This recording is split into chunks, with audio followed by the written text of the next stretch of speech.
Hi friends, मेरा नाम विक्रम श्रीवास्तव है और आपका हमारे YouTube channel my life math में बहुत बहुत स्वागत है।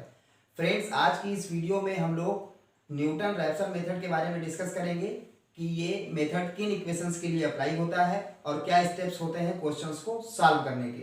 तो अगर आप हमारे चैनल पर नए हैं तो हमारे चैनल को सब्सक्राइब कर लें और बेल आइकन के बटन को प्रेस कर लें, जिससे कि हमारे द्वारा अपलोड की गई वीडियो की नोटिफिकेशन आप तक सर्वप्रथम पहुंचे। तो आइए देखते हैं कि हाँ, ये जो मेथड होता है ये किन इक्वेशंस के लिए अप्लाई किया जाता है। तो मान लीजिए एक इक्वेशन है f(x = 0)। अगर ये इक्वेशन एल्जेब्रिक हो, एल्जेब्रिक कोई अगर हम इक्वेशन ले लें x² - 7x + 12 = 0, ये एक एल्जेब्रिक इक्वेशन लिखा है, x अननोन है। अब x की वैल्यू जो हम लोगों को बेसिक स्टैंडर्ड में पढ़ाया जाता है कि x जो भी इसमें अननोन है इसकी वैल्यू हम लोग देखेंगे कि अगर x की वैल्यू 1 पुट करने पर ये इक्वेशन को सेटिस्फाई कर रहा है तो 1 इसका एग्जैक्ट रूट हो जाएगा। 2 अगर अप्लाई करने पर 2 अगर इस इक्वेशन को सेटिस्फाई कर जाता है तो 2 इसका एग्जैक्ट रूट हो जाएगा। अब देखिए इस इक्वेशन में x = जब 3 पुट करेंगे हम लोग तो ये इक्वेशन को सेटिस्फाई कर जाएगा और 3 हमारा क्या हो जाएगा, रूट हो जाएगा। ऐसे ही x की वैल्यू 4 पुट करने पर ये इक्वेशन को सेटिस्फाई कर जाएगा तो ये क्या हो जाएगा, ये इस इक्वेशन का रूट हो जाएगा 3 और 4। लेकिन अगर हम एक अलजेब्रिक इक्वेशन ऐसा लिख दें जैसे x³ - 3x + 5 = 0। अब x³ - 3x + 5 = 0 इसका सोल्यूशन तो होगा ही होगा, चाहे वो एग्जैक्ट रूट हो और चाहे अप्रॉक्सीमेट रूट हो।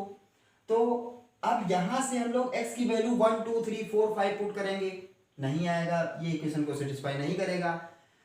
0 पुट करेंगे, -1 -2 -3 -4, तो ये इसका एग्जैक्ट रूट पॉसिबल नहीं है।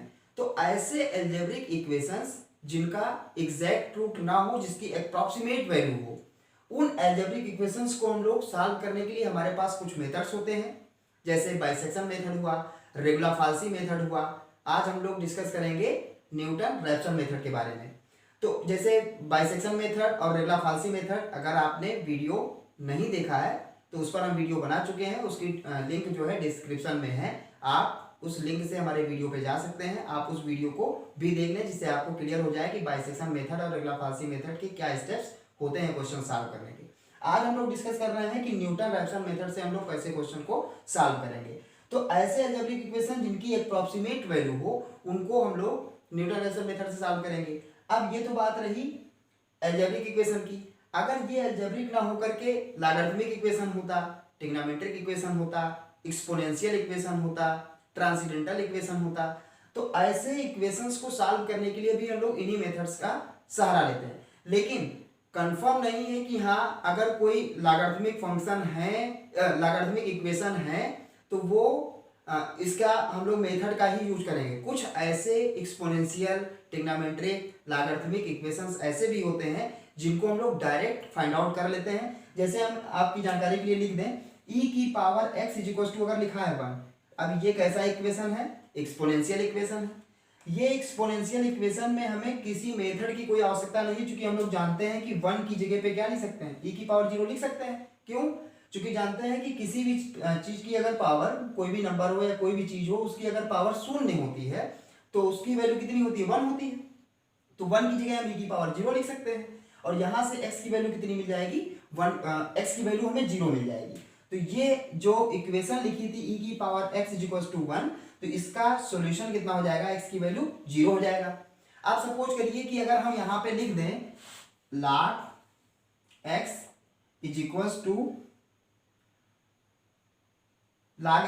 हम लिख दें 0.3010। अब यहां से हमें x की वैल्यू बताना है। तो देखिए यहां से कोई मेथड लगाने की आवश्यकता हमें नहीं है। क्यों? क्योंकि log x = ये log कितने की वैल्यू होती है, जानते हैं log 2 की वैल्यू होती है। कंपेयरिंग करेंगे x की वैल्यू कितनी आ जाएगी, 2। तो ये हमको डायरेक्ट मिल गया।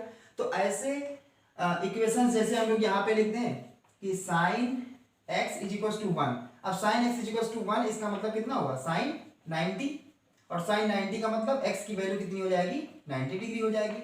तो ऐसे अलजेब्रिक, ऐसे एक्सपोनेंशियल, ऐसे लॉगरिथमिक फंक्शंस भी होते हैं जिनका हम लोग एग्जैक्ट रूट रखते हैं और उनको हम लोग डायरेक्टली हम लोग फाइंड आउट कर लेते हैं, लेकिन जिन ट्रिग्नोमेट्रिक एक्सपोनेंशियल लॉगरिथमिक इक्वेशंस की वैल्यू अप्रोक्सीमेट होती है, जिनको हम लोग डायरेक्टली नहीं निकाल सकते हैं, उनके लिए हम लोग अप्रोक्सीमेट वैल्यू फाइंड आउट करने के लिए हम लोग इन मेथड्स का सहारा लेते हैं। बाइसेक्शन मेथड से हम लोग रूट फाइंड आउट करते हैं, वही काम हमारा होता है रेगुलर मेथड में, वही काम होता है हमारा न्यूटन रैप्सन मेथड में। लेकिन बाइसेक्शन से अच्छा मेथड होता है रेगुलर मेथड, जिससे हम लोग और अधिक अप्रोक्सीमेट वैल्यू फाइंड आउट कर सकते हैं। न्यूटन रैप्सन मेथड इन दोनों मेथड से भी ज़्यादा अच्छा मेथड है। इससे हम लोग एक्यूरेट मतलब अप्रोक्सीमेट वैल्यू जो फाइंड आउट करते हैं वो बहुत अधिक, बहुत अच्छी और बहुत कम विधि में हम लोग बाइसेक्शन और रेगुलर फार्सी से अधिक अच्छी विधि है, जिसको कम स्टेप्स में ही हम लोग एक्यूरेट वैल्यू तक पहुंच सकते हैं। तो आज हम लोग यही न्यूटन रैप्सन मेथड के स्टेप्स सीखेंगे, क्या तरीका होता है क्वेश्चंस को सॉल्व करने का, और एग्जाम्पल के माध्यम से हम लोग समझेंगे कि कैसे हम लोग न्यूटन रैप्सन मेथड को अप्लाई करेंगे। तो आइए देखते हैं क्या स्टेप्स होते हैं न्यूटन रैप्सन मेथड से किसी भी क्वेश्चन को देखते हैं कि क्या स्टेप्स होते हैं न्यूटन रैप्सन मेथड के। तो देखिए सबसे पहला स्टेप हमारा ये होता है, स्टेप फर्स्ट हमारा ये होता है कि जो भी इक्वेशन है f(x = 0), हम लोग एक ऐसा इंटरवल फाइंड आउट करें, एक ऐसा इंटरवल, हम इंटरवल मान रहे हैं इन जनरल a, b, एक ऐसा इंटरवल फाइंड आउट करेंगे कि जिसपे जो इसके इंड पॉइंट्स हैं a और b, f(a) की वैल्यू और f(b) की वैल्यू, अगर f(a) की वैल्यू पॉजिटिव है तो f(b) की वैल्यू क्या हो, निगेटिव हो, और अगर f(a) की वैल्यू निगेटिव है तो f(b) की वैल्यू पॉजिटिव हो। इसका मतलब एक f(a) पर अगर पॉजिटिव है तो इस पर इसका मतलब ये हुआ कि अगर दोनों को मल्टीप्लाई कराया जाए f(a) × f(b) तो वैल्यू क्या आनी चाहिए, निगेटिव। तो निगेटिव कब आएगा, जब इन दोनों में से किसी एक की वैल्यू क्या होगी, निगेटिव होगी। तो एक की वैल्यू निगेटिव हो, एक की वैल्यू पॉजिटिव हो, तो एक हम लोग ऐसा इंटरवल फाइंड आउट करेंगे। तो यहां से हमें f(a) की वैल्यू मिल जाएगी और f(b) की वैल्यू मिल जाएगी। अब ये स्टेप फर्स्ट हुआ, हमें ऐसा इंटरवल फाइंड आउट करना है, और उसके बाद हमारा काम क्या होगा, f(a) की वैल्यू लिख देंगे, जो कुछ भी होगा वो हम f(a) की वैल्यू यहाँ पे लिख देंगे कि क्या है, और f(b) की वैल्यू पुट कर देंगे, लिख देंगे कि क्या है, जिनमें से एक पॉजिटिव होगी और एक निगेटिव होगी। अब देखिए स्टेप सेकेंड में हमारा काम होगा पॉइंट हमें सिलेक्ट करना होगा। अब पॉइंट कैसे सिलेक्ट करेंगे देखते हैं।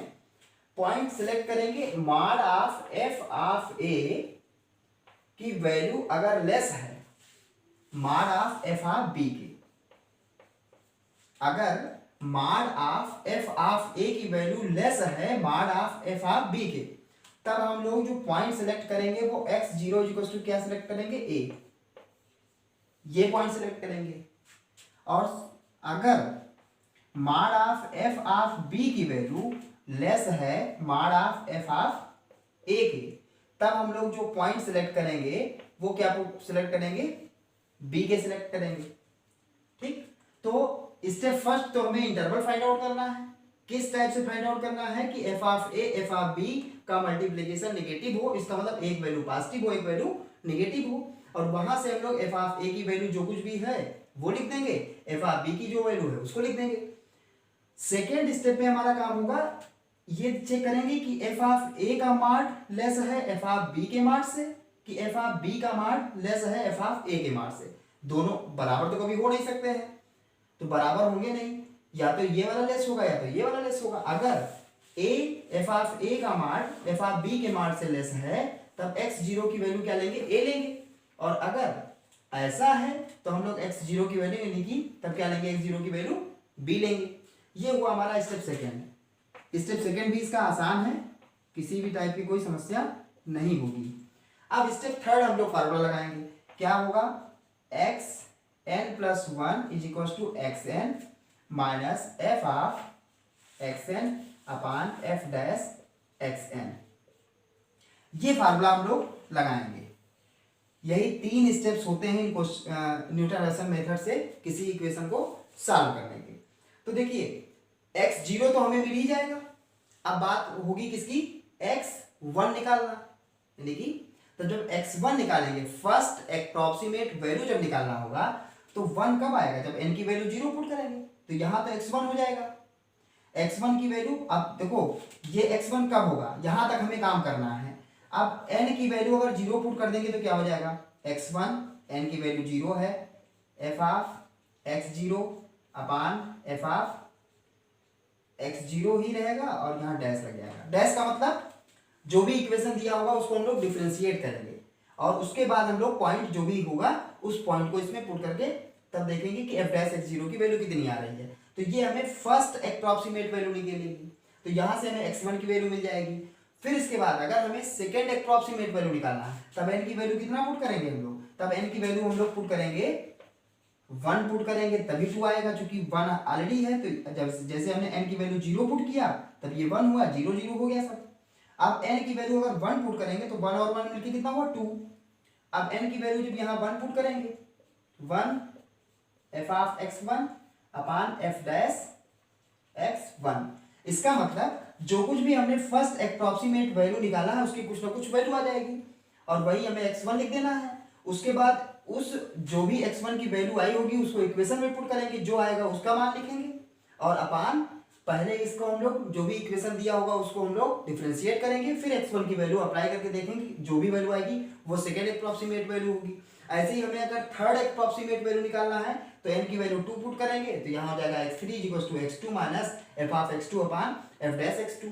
तो ऐसे ही यहाँ से x2 की वैल्यू हमको तब तक मिल चुकी रही होगी, x2 की वैल्यू यहाँ पुट कर देंगे, x2 की वैल्यू हम लोग इक्वेशन में पुट कर देंगे, ऊपर की वैल्यू मिल जाएगी, इसको डिफरेंशिएट कर देंगे और डिफरेंशिएट करने के बाद जो x2 की वैल्यू होगी उसको डिफरेंशिएशन जो डिफरेंशिएट किए होंगे उसमें वैल्यू पुट कर देंगे, उसकी वैल्यू आ जाएगी, वो हमें थर्ड अप्रॉक्सीमेट वैल्यू मिल जाएगी। तो ऐसे ही हम लोग 1 टाइम 2 टाइम यानी first approximate value, second approximate value, third approximate value, fourth approximate value निकालते रहेंगे और जब तक हमें अप्रॉक्सीमेट वैल्यू बहुत एक्यूरेट ना मिल जाए। तो 2 से 3 बार हमें करना होता है, फर्स्ट सेकंड थर्ड तक ही करना होता है। और या तो फिर एग्जाम्पल में ये दिया होता है कि हमें ऐसा वैल्यू फाइंड आउट करना है जो डेसिमल के 2 डिजिट तक का हो, या हमें थर्ड अप्रॉक्सीमेट वैल्यू ही फाइंड आउट करना है, यानी कि थर्ड अप्रॉक्सीमेट वैल्यू का मतलब x3 की वैल्यू तक हमें फाइंड आउट करना है, या second approximate value find out करना है, इसका मतलब x2 की वैल्यू ही हमें बतानी होती है। वो क्वेश्चन के ऊपर डिपेंड करता है। अगर क्वेश्चन में कुछ भी गिवन नहीं है तो हमारा काम होगा x1 की वैल्यू निकालें, फिर x2 यहाँ से निकाल लें और थर्ड अप्रॉक्सीमेट वैल्यू निकालने के बाद छोड़ दें, वही हमारा आंसर हो जाएगा। तो आइए देखते हैं इससे रिलेटेड एग्जाम्पल। फिलहाल हम लोग इस वीडियो में एल्जेब्रिक इक्वेशंस के ही हम एग्जाम्पल लेके चल रहे हैं, लेकिन नेक्स्ट वीडियो में हम आपको ये एक्सपोनेंशियल इक्वेशन या ट्रिग्नोमेट्रिक इक्वेशन उस टाइप के एग्जाम्पल्स लेके हम आपको समझाएंगे कि उन इक्वेशंस को हम लोग न्यूटन रैप्सन मेथड से कैसे सॉल्व करेंगे। तो इस वीडियो में हम एल्जेब्रिक इक्वेशन ही एक लेके चल रहे हैं जिसकी अप्रॉक्सीमेट वैल्यू हमें फाइंड आउट करनी है। आइए देखते हैं एग्जाम्पल हमने लिखा है x² - 7 = 0 और इस इक्वेशन को की अप्रॉक्सीमेट वैल्यू फाइंड आउट करनी है न्यूटन रैप्सन मेथड से। तो हमने आपको स्टेप फर्स्ट क्या बताया था? स्टेप फर्स्ट बताया था कि हमें एक ऐसा इंटरवल फाइंड आउट करना होगा जिसके इन पॉइंट्स में अगर एक वैल्यू पॉजिटिव हो तो दूसरी वैल्यू निगेटिव हो, वो हमें इंटरवल फाइंड आउट करना होगा। तो इंटरवल फाइंड आउट करने के लिए हमारा काम होगा, सबसे पहले हम लोग 0 पुट करके देखते हैं। तो 0 जाकर पुट करेंगे तो ये कितनी इसकी वैल्यू आएगी? 0 - 7, इसका मतलब -7 आएगा। f ऑफ 1 की वैल्यू अगर यहाँ से निकालेंगे तो 1 का स्क्वायर 1 - 7, इसका मतलब कितना आएगा? -6 आएगा। f ऑफ ऐसे 2 की वैल्यू निकालेंगे, जब 2 तो कितना हो जाएगा? 2 2 जा 4 और 4 में से 7 गया तो कितना बचा? -3। और ऐसे ही हम लोग निकालेंगे f ऑफ 3 की वैल्यू, तो ये कितना हो जाएगा? 9 हो जाएगा, 3 का स्क्वायर और 9 में से 7 चला गया, कितना बचेगा? 2 बचेगा। अब ध्यान से आप देखिए -7 -6 -3 2, तो देखिए f ऑफ 2 की वैल्यू कितनी है? माइनस में है और f ऑफ 3 की वैल्यू कितनी है? प्लस में है। इसका मतलब 2, 3 इसका इंटरवल बन जाएगा। 2, 3 इंटरवल कितना बन गया? 2, 3। अब ये भी बात हम यहाँ क्लियर कर दें कि अगर कुछ लोग ये सोच रहे होंगे कि 1 की वैल्यू पर भी तो निगेटिव आया था, तो 1, 3 भी तो हो सकता था, लेकिन हम लोग इंटरवल छोटे से छोटा लेने का प्रयास करते हैं। अगर 1 से 3 का लेंगे तो इंटरवल हमारा बड़ा हो जाएगा। तो हम लोग ये देखते हैं कि वो छोटे से छोटा इंटरवल जिसके इन पॉइंट्स एक वैल्यू पॉजिटिव हो एक वैल्यू निगेटिव हो, इसलिए हम लोग एफ ऑफ 2 की वैल्यू नेगेटिव है, एफ ऑफ 3 की वैल्यू पॉजिटिव है, तो हम लोग इस इंटरवल को चूज किए। अब यहाँ से हमारा क्या होता था, इंटरवल फाइंड आउट करते थे और ये भी जरूर लिखते थे कि एफ ऑफ 2 की वैल्यू कितनी है, 3 है, और एफ ऑफ 3 की वैल्यू कितनी है, 2 है। ये हमारा स्टेप फर्स्ट यहाँ पे कंप्लीट हो गया। अब स्टेप फर्स्ट कंप्लीट होने के बाद हमने स्टेप सेकंड आपको बताया था कि हमारा काम होता है पॉइंट फाइंड आउट करना कि किस पॉइंट पे x0 की वैल्यू, तो x0 की वैल्यू इसमें हम लोग देखेंगे एफ ऑफ a की वैल्यू क्या यहाँ पे क्या है, 2 है, और b की वैल्यू क्या है, 3 है। तो एफ ऑफ 2 ये, और ऐसे हमने लिख दिया b की वैल्यू कितनी है, 3। अब आपको ये देखना है कि क्या एफ ऑफ 2 की वैल्यू कितनी है, -3, तो ये हो जाएगा -3, और -3 का माड कितना होगा, +3 होगा। और अगर इसका हम लोग माड निकालेंगे तो क्या आएगा, एफ ऑफ 3 की वैल्यू 2 है और 2 का माड 2 ही होगा, तो क्या 3 लेस देन है, ऐसा तो है नहीं। इसका मतलब पहली कंडीशन को फॉलो नहीं कर रहा है। इसका मतलब इस वाले में क्या है, एफ ऑफ 3 की वैल्यू लेस है एफ ऑफ 2 से। क्यों, क्योंकि एफ ऑफ 3 की वैल्यू कितनी है, 2, और 2 का मान कितना होगा, 2 होगा, और ये लेस है किससे, एफ ऑफ 2 की वैल्यू कितनी है, -3, और -3 का मान निकालेंगे तो क्या हो जाएगा, +3। इसका मतलब इस कंडीशन को फॉलो करना है, जो हमने अभी लिखा था स्टेप सेकंड का, जो सेकंड नंबर लिखा था, उस कंडीशन को ये फॉलो कर रहा है, उस कंडीशन को ये फॉलो कर रहा है। तो उस कंडीशन को फॉलो कर रहा है, इसका मतलब एफ ऑफ बी। अब देखिए यहाँ पर ध्यान देना है आपको, ध्यान ये देना है कि ए की वैल्यू यहाँ पे कितना है, ए है, ए की वैल्यू 2 है, और बी की वैल्यू कितनी है, 3 है। तो एफ ऑफ 2 यानी एफ ऑफ ए क्या एफ ऑफ बी से लेस है, ऐसा तो है नहीं, क्योंकि 3 तो 2 से लेस है नहीं, तो ये पहली कंडीशन को फॉलो नहीं कर रहा है, स्टेप सेकंड के सेकंड कंडीशन को फॉलो कर रहा है। इसका मतलब एफ ऑफ बी, ध्यान से देखिए इसको, एफ ऑफ बी, और ये क्या है, एफ ऑफ ए। तो एफ ऑफ बी की वैल्यू एफ ऑफ ए से लेस है, इसका मतलब हमारा जो पॉइंट बनेगा वो x0 की वैल्यू b बनेगी, और x0 की वैल्यू जब b बनेगी, इसका मतलब x0 की वैल्यू b का मतलब 3 बनेगी। स्टेप सेकंड से हमको ये मिल गया। कुल मिला के दोनों कंडीशंस में देखना है, अगर एफ ऑफ ए का मान एफ ऑफ बी के मान से लेस है तो x0 की वैल्यू a होती है, और अगर एफ ऑफ बी का मान एफ ऑफ ए के मान से लेस होता है तो x0 की वैल्यू b बनती है। तो एफ ऑफ बी का मान एफ ऑफ ए के मान से लेस है, कम है, क्योंकि 2 3 से छोटा होता है, तो x0 की वैल्यू जो बनेगी वो b बनेगी, और b की वैल्यू यहाँ पे कितना है, 3 है।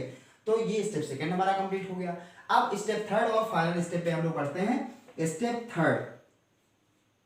थर्ड हमारा क्या होता है, स्टेप थर्ड होता है, हम लोग अगर यहाँ पे फॉर्मूला क्या लिखे थे, xn+1, और बताया था कि n की वैल्यू पहले हम लोग कितना रखेंगे, 0 रखेंगे, तो ये हो जाएगा x1 = x0 minus F of x0 upon f dash x0।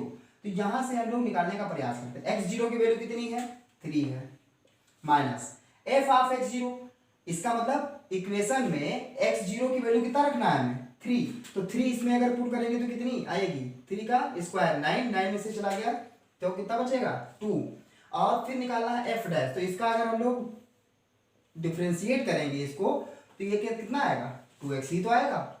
इसका मतलब अगर 2x आएगा, इसको जब डिफरेंशिएट करेंगे तो x स्क्वायर का 2x हो जाएगा और 7 का 0 हो जाएगा, तो 2x, और x0 की वैल्यू हमें रखना कितना है, 3 रखना है, तो 3 रखेंगे तो कितना हो जाएगा, 6 हो जाएगा। और 6 होने का मतलब हुआ, अगर इसको काट दें 3 टाइम्स तो 1/3 हो जाएगा, 3 का 3 टाइम्स मल्टीप्लाई, तो ये हो जाएगा 9 में से 1 चला गया तो 8/3 आ गया। 8/3 का मतलब 2.226 ऐसे ही बढ़ता रहेगा, ठीक है। तो ये फर्स्ट अप्रॉक्सीमेट वैल्यू हो गई 2.666। अब अगर हम इसका सेकंड अप्रॉक्सीमेट वैल्यू तक निकालना चाहें तो x2 की वैल्यू क्या लिखेंगे, x2 की वैल्यू लिखेंगे x1 minus F of x1 upon f dash x1। ध्यान ये देना है, इक्वेशन में जो फार्मूला होता है, यहाँ 1 है, यहाँ 0 0 0, वही चीज यहाँ जब 2 हो जाएगा तो ये 1 1 1। अब ये सेकंड अप्रॉक्सीमेट वैल्यू हम निकालने जा रहे हैं, तो सेकंड अप्रॉक्सीमेट वैल्यू x1 की वैल्यू कितनी आई है, तो हम लोग x1 की वैल्यू ये ना लिख करके, पॉइंट वाली वैल्यू ना लिख करके हम 8/3 लिख रहे हैं। तो 8/3 माइनस एफ ऑफ x1, इसका मतलब x1 की वैल्यू कितनी है, 8/3, और 8/3 को हमें इक्वेशन में पुट करके चेक करना है। तो 8/3 का स्क्वायर यहाँ हम कर दें, 8/3 का स्क्वायर जब करेंगे तो कितना हो जाएगा, ये हो जाएगा 64/8/3 पुट करना है। तो 3 का स्क्वायर कितना हो जाएगा 9 - 7, तो ये हो जाएगा 9 का 7 से मल्टीप्लाई 63 हो जाएगा, 64 तो 1/9 आ जाएगा। ठीक है, तो यहाँ पे हम लोग ऊपर कितना आ जाएगा 1/9 और अपान f dash x0 f dash x1, तो f डैश का मतलब ये हुआ और x1 इसका मतलब 2 और x1 की वैल्यू कितना पुट करेंगे 8/3। इसी को हमें सॉल्व करना है। तो देखिए इसको सॉल्व करने के लिए क्या करें हम, देखिए 8/3 लिखा है माइनस ये इससे मल्टीप्लाई 16 हो जाएगा, ये 3 सबसे ऊपर चला जाएगा तो 3 अपान और ये हो जाएगा 16 और 9 मल्टीप्लाई हो जाएगा, 16 का 9 से मल्टीप्लाई तो कितना हो जाएगा 144 हो जाएगा। ठीक है, 144 हो जाएगा और इसको हम लोग यहाँ पे काट भी सकते थे, तो 3 से ये कट जाएगा, कितना बचेगा 48, तो इसका एलसीएम कितना बन जाएगा 48 बन जाएगा। 3 16 टाइम्स जाएगा, 16 का 8 से हुआ तो कितना हो जाएगा 128 और ये 1 हो जाएगा, इसका मतलब हो जाएगा 127/48 और जब हम लोग इसको डिवाइड करेंगे तो आएगा 2.645। इसका मतलब जो इसकी सेकेंड अप्रॉक्सीमेट वैल्यू आएगी वो आप इसको डिवाइड कर सकते हैं आराम से, तो इसकी वैल्यू सेकेंड अप्रॉक्सीमेट वैल्यू कितनी आएगी 2.645। 2.645 इसकी सेकेंड अप्रॉक्सीमेट वैल्यू होगी। अगर किसी क्वेश्चन में ये कहा जाता कि इसकी third approximate value find out करो, तो जो ये वैल्यू आई है या इस वैल्यू को या इस वैल्यू को हम लोग क्या करेंगे x3 = x2 - f(x2)/f'(x2) में हम लोग वैल्यू पुट कर देंगे। पहले जो x2 की वैल्यू होगी उसको इक्वेशन में पुट करेंगे, जो वैल्यू आएगी वो यहाँ पे लिखेंगे, उसके डिफरेंशियल वाले पार्ट में x2 की वैल्यू ये इक्वेशन इसमें पुट करेंगे तो ये f'(x2) हो जाएगा। ऐसे ही हम लोग थर्ड अप्रॉक्सीमेट वैल्यू इसी टाइप से निकाल सकते हैं। तो इसी टाइप से क्वेश्चन सॉल्व करने होते हैं और मैक्सिमम x2 x3 तक ही हमें मैक्सिमम फाइंड आउट करना होता है। आप देख रहे हैं कि हम जब second approximate value find out कर रहे हैं तब देखिए ये 3 डिजिट तक का आ गया डेसिमल के बाद, तो मैक्सिमम 3 डिजिट तक का ही सफिशियंट होता है। अगर आपको सेकेंड अप्रॉक्सीमेट वैल्यू ही डेसिमल के 3 डिजिट तक का पहुंच गए हैं तो आपको थर्ड अप्रॉक्सीमेट वैल्यू निकालने की कोई आवश्यकता नहीं है। तो इसी टाइप से हम लोग न्यूटन-रैप्सन मेथड के क्वेश्चंस को सॉल्व करते हैं। इस वीडियो में इतना ही। अभी नेक्स्ट वीडियो जो हम प्रोवाइड करेंगे आपको उसमें न्यूटन-रैप्सन मेथड के जो ऐसे इक्वेशंस होते हैं जो ट्रिग्नोमेट्री के हों इक्वेशन या लॉगरिथमिक इक्वेशन हो या एक्सपोनेंशियल इक्वेशन हो, इससे रिलेटेड एग्जाम्पल्स हम लेके आपको नेक्स्ट वीडियो में क्वेश्चंस एग्जाम्पल्स सॉल्व करेंगे। इस वीडियो में इतना ही। कैसी लगी हमारी वीडियो कमेंट बॉक्स में लिखें। अगर हमारी वीडियो अच्छी लगी हो तो हमारी वीडियो को लाइक करें और अपने दोस्तों को अधिक से अधिक शेयर करें। अगर आपने हमारे चैनल को सब्सक्राइब नहीं किया है तो सब्सक्राइब कर लें। धन्यवाद।